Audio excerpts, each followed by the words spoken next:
Right, come on, you two. Hats off, properly now. That's better. So, you might play some amazing police officers on stage, but we want to know the people behind the hats. So, introduce yourselves for us. So I'm Sam Marriott and I play Sergeant Gobble. And I'm Joe Sartini and I play Blunt. So, I understand that you two share the stage quite a lot.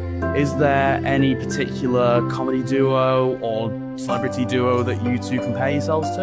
Come on, Joe, I'll let you answer that. Well, I think the obvious go-to is always Laurel and Hardy in terms of comedic duos, but as I was saying to Sam, there's been so many that have spawned because of those two. In my generation, when I was a kid, it was Keenan and Kel, so it's any kind of duo where you've got one straight guy, one guy who is just ridiculous, and then the other guy ends up being quite ridiculous in the end anyway.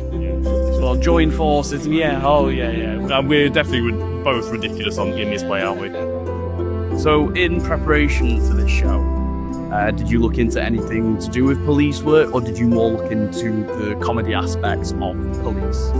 Well, I didn't look into any police work at all, mainly because my character doesn't do any police work in the show. I wear the hat and I pretend that I know what I'm doing, but apart from that, my character Gobble doesn't really know what he's doing. So I've gone with the method approach and researched nothing. Brilliant. You do anything? Yeah, I spent hours watching Cops. Well, it's fine because, as you just said, I have seen a few of your rehearsals, and the spectaculars of how much your character doesn't know anything. No, he really doesn't. I mean, He's a trier though. Yeah. He does try. He wants to be a police officer, and with Blunt's help, and guidance, he really tries to do it. But I think Blunt's losing a losing battle, really, isn't it? Well, yeah, definitely. It's kind of dragging him along for the ride. I was going to say, your character almost reminds me of like a kid who's taken his dad's like police hat. Yeah, but he's like acting to be his dad, and then his dad's actually here, just like, you know.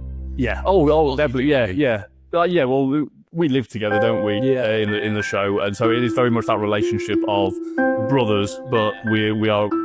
He's my older brother in essence, and he's really trying to help me.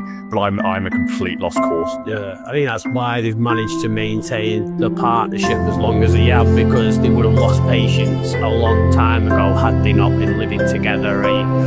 There's reasons behind why they live together, which you'll find out as well, and then it's kind of like that is all the... Yeah, it's a relationship of necessity, isn't it? Yeah, exactly. Can I ask you both individually? So this is like a show that many people might know, and then some other people might look at it and go, what is this show? So without too much information, how would you describe the show for us? The easiest way I'd normally describe it is it's, if you like dark comedies, that's in the same vein as what this show is. However, if you like farce, it's also in the same vein. So it's the only play I've ever read which has both elements of dark comedy and farce as well.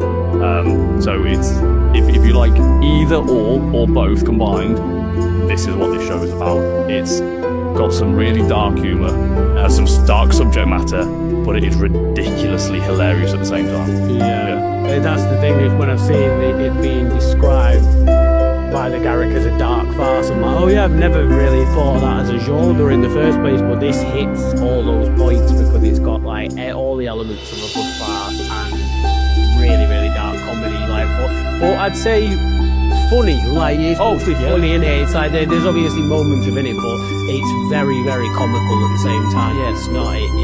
You don't spend too long in the dark. And I think there's some nice kind of nuanced moments where it is kind of nice and poignant, but like you say, they're few and far between, and they're nice to have. But it's mainly us running around stage, trying to fix mistakes that have happened throughout the play. There's one that is a little bit of a weird question. You have to be in the audience. Where would be the best places to watch your show? Oh, front row. Front row. All the way at the front row. We can't tell you all. There is a bit in the second half that we are thinking of the same thing, I'm sure. Where if you eat front row, you're gonna get Front row. nice views. No matter where you are on the front row, we treat. So just front row. Fully zoned. Yeah, get there, get ready to laugh. Yeah. And my last one is a bit of a weird one for you. Okay. What cartoon character would you describe your character as? Not together, Or separately. so I thought of one together, so I'm gonna cheat. Put together one, and then if you can think of You're it like this, pinky in the brain. I was going to say the same thing when you were describing Yeah, which comedy duo. I'm pinky. just in case you hadn't caught on. Yeah, you are definitely the brain. But I think that works quite well. I don't think it'd be better than not, to be fair, because that hits both. It does work, man. I know I said that's the last one, but I do have one that I always end off. Okay. What's your favourite line in the show? Oh, my favourite. The problem is we were discussing this earlier. We have favourite lines, but one, we can't say them Yeah. because of spoilers, Yeah. and also they're probably inappropriate for social media. Yeah. It's when we know they're appropriate or massive spoiler, and the jig is up on the whole show. You'll have to sit in the front row, and I'm sure we could reel off a few favourite lines once you see the show. Speech was after the show. Yeah, and we'll tell you. Oh yeah, So you're happy for after the show interviews with anyone? always how they. Well, thank you so much, guys. Obviously, I don't know if people know that we're on the stage right now. Yes. So I would like to say, when's the show? Where can we see it? So it's the 21st to the 28th of March, Stockport Garrick Theatre. Be here. Be here, row. Front row stage, on that front row, and We'll be looking for you. we will be looking for We'll you. give you all a special badge if we want. And then at the end, we'll discuss whether refunds are available after you've seen what you've seen.